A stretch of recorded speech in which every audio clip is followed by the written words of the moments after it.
មកគ្នាដូចជាមិនយូរប៉ុន្មាន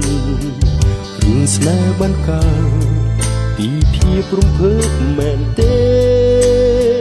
ទើបមើលទៅក្តីស្នេហ៍យើង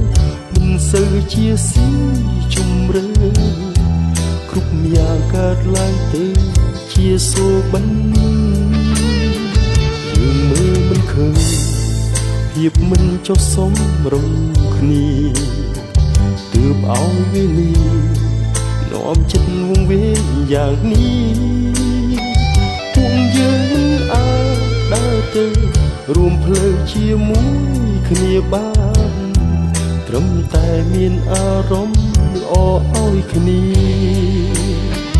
តែអូនបង្រៀនអូនលោកម្នាក់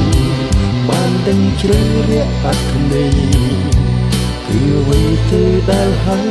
ថាស្នេហាអរគុណតាបង្រៀនគ្រប់យ៉ាងឲ្យភ្លឺស្វាងក្នុងជីវិតរហូតដល់ថ្ងៃយើង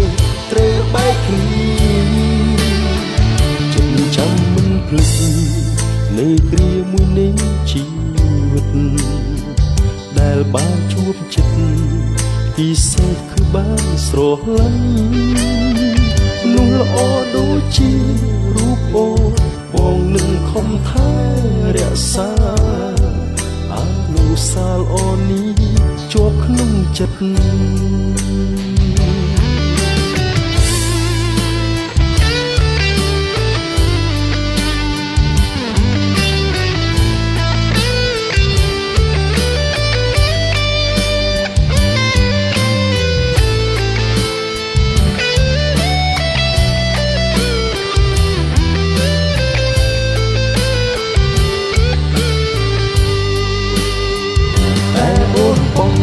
អូនលោកម្នាក់